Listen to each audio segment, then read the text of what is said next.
Assalamualaikum warahmatullahi wabarakatuh. Bapak dan Ibu dosen di lingkungan Fakultas Teknik Untirta. Pada kesempatan hari ini saya ingin sharing terkait dengan penyusunan BKD dan remunerasi dosen yang tahun 2020 ini kebetulan disusun secara bersamaan. Yang pertama kita masuk ke Sikita Untirta, kemudian kita login. Setelah kita login, maka Bapak Ibu bisa lihat di sisi paling kiri, ini ada tulisan input kinerja, ada kinerja BKD, ada kinerja Remun. Nah, kita bisa pertama kita input kinerja, kita klik, maka akan muncul seperti ini. Kemudian di sini ada tambah input data kegiatan. Nah, Bapak Ibu sekalian bisa nambah data kegiatan. Artinya seluruh aktivitas Bapak Ibu sekalian yang meliputi Tridharma perguruan tinggi maupun penunjang silakan diinput melalui menu ini. Bapak Ibu sementara abaikan dulu apakah inputan kegiatan itu akan masuk di BKD atau di remunerasi, abaikan dulu. Biarkan saja, yang penting Bapak Ibu input seluruh data kegiatan tersebut. Nah, oke, kita mulai. Saya akan memberikan satu contoh misalnya input data kegiatan, kita klik.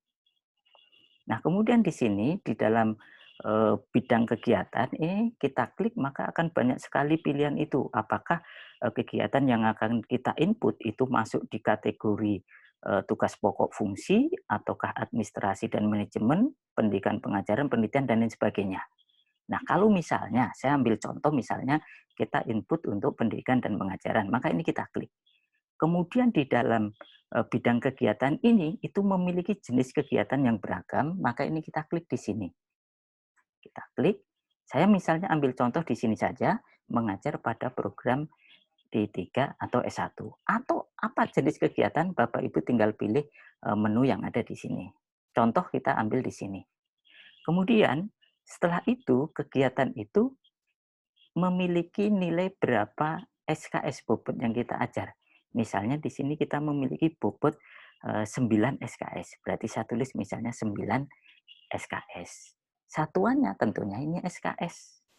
Kalau misalnya membimbing itu satuannya nanti mahasiswa. Kemudian ini berlaku karena ini mata kuliah ini berarti bermula dari 1 Juli sampai dengan 31 Desember. Berarti pas ini 1 semester. Kemudian ini kita tulis uraian kegiatan. Misalnya mengajar mata kuliah teori dan analisa kegagalan kelas A, B, dan C masing-masing dengan bobot 3 SKS. Bapak Ibu sekalian, perhatikan di sini ada tanda bintang merah, artinya yang diberi bintang ini wajib diisi, ya, wajib diisi. Sehingga apa? Sehingga kalau ini tidak kita isi, maka nanti kita tidak bisa menyimpan dokumen maupun data yang sudah kita input di sini. Nah, ini Bapak Ibu sekalian, ini kelas ABC masing-masing 3 SKS, sehingga nilai ini 9 SKS, maka ini nyambung. Ya, ini nyambung. Kalau misalnya jumlah mahasiswa, sebutkan nama mahasiswa. Kemudian kalau ada 4 mahasiswa, berarti ini kita bisa tulis 4 mahasiswa. Kalau misalnya itu kaitannya dengan bimbingan tugas akhir, atau bimbingan KP, atau yang lain sebagainya. Kemudian pemberi tugas ditentukan bahwasanya untuk di Untirta pemberi tugas itu minimal adalah dekan. Kemudian dekan itu bukti SK penugasan itu apa? Misalnya saya tulis di sini. Karena mengajar, ini saya tulis di sini. Ini Bapak Ibu bisa isi sesuai dengan nomor SK ataupun surat tugas yang diberikan oleh dekan masing-masing. Nah, berarti ini kita klik di sini. Kemudian bukti kinerja apa? Bukti kinerja itu bisa berupa presensi, bisa berupa daftar nilai, kalau itu kegiatan bisa berupa sertifikat, kalau itu penelitian bisa berupa publikasi.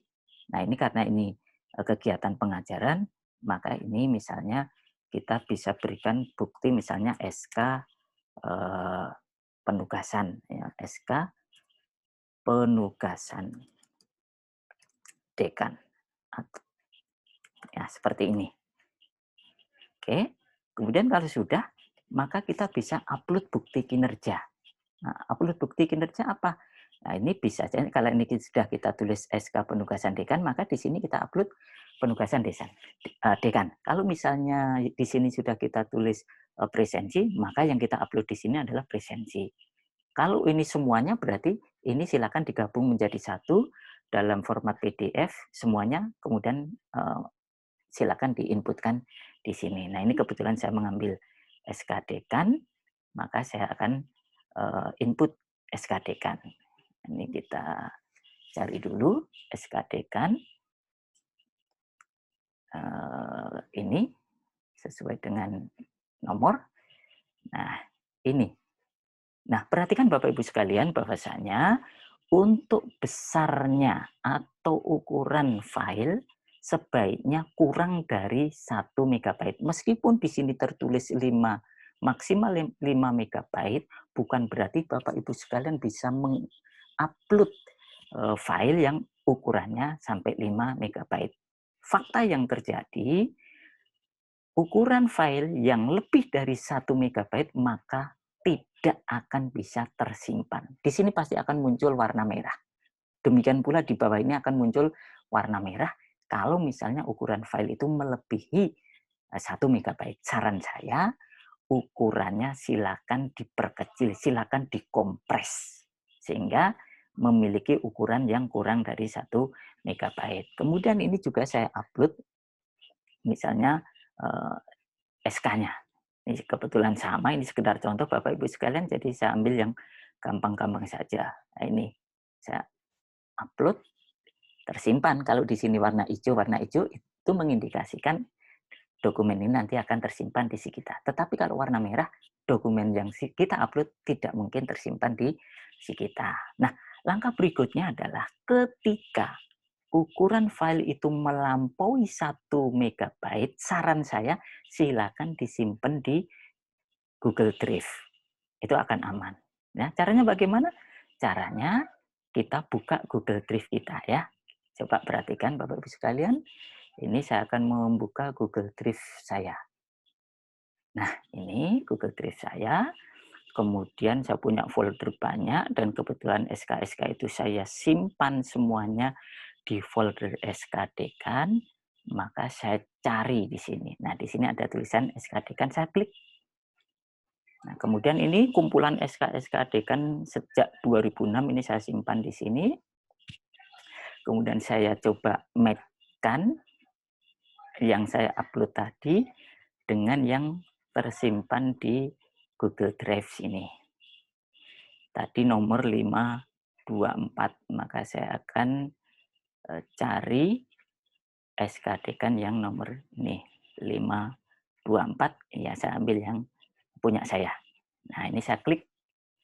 Setelah klik muncul seperti ini, ya, setelah muncul seperti ini, maka saya klik di sisi kanan atas. Ada titik 3, kemudian ada tulisan bagikan. Kemudian ini kita klik. Nah, kalau ini kita klik akan muncul seperti ini Bapak Ibu sekalian. Aslinya bentuknya seperti ini. Ya, aslinya bentuknya seperti ini. Ada 3 pilihan, dibatasi, Sultan Ageng Tirtayasa University, atau siapa saja yang memiliki link. Nah, saya lebih suka memilih siapa saja yang memiliki link. Kalau misalnya saya mengambil Sultan Ageng Tirtayasa University, saya khawatir kalau asesor tidak menggunakan akun atau email Untirta, maka asesor tidak bisa membuka link yang kita miliki.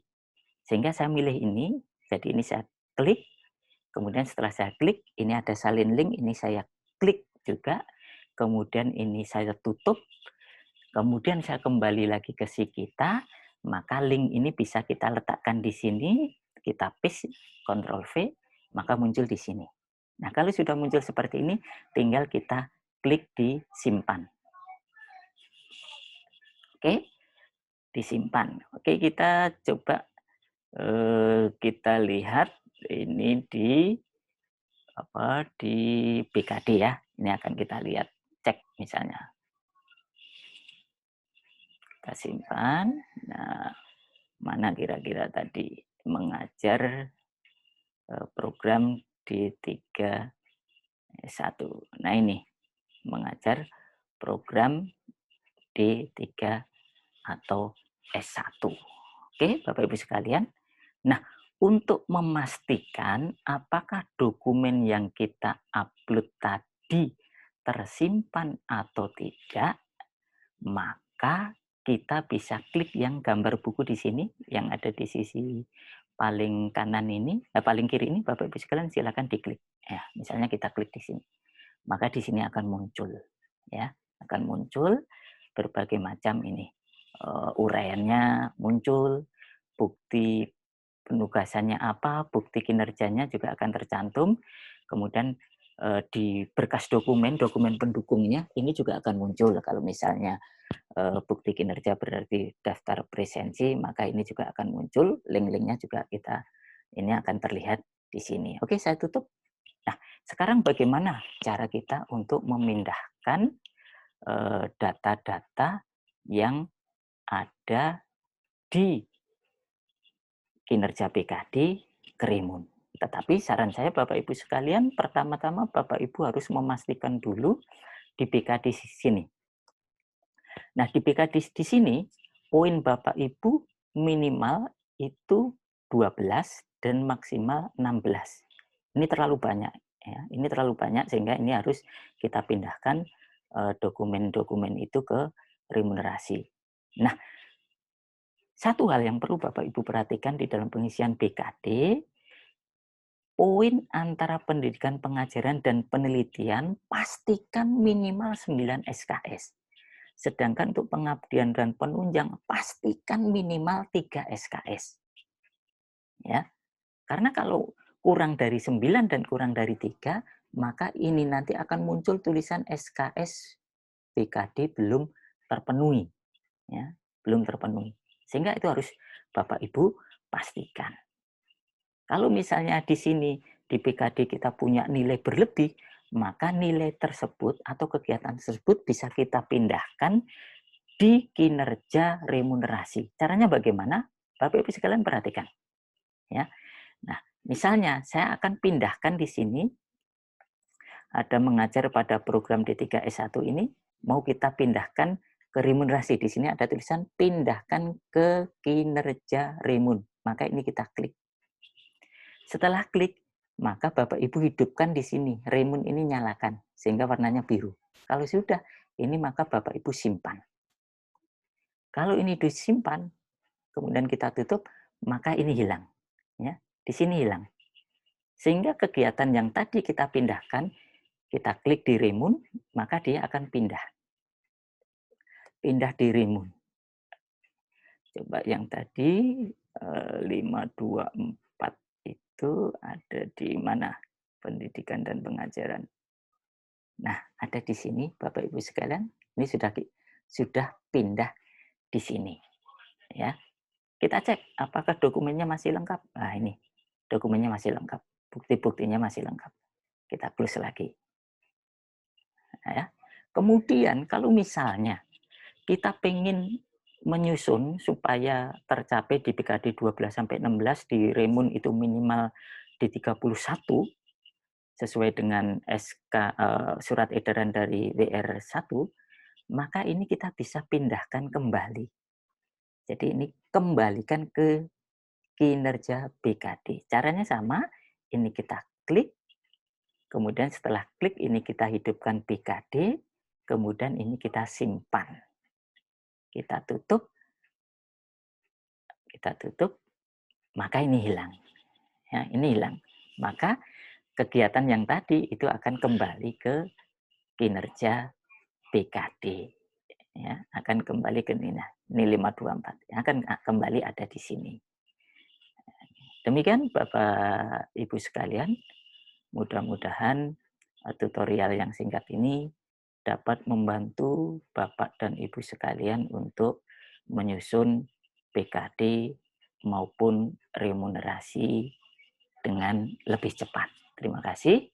Assalamualaikum warahmatullahi wabarakatuh.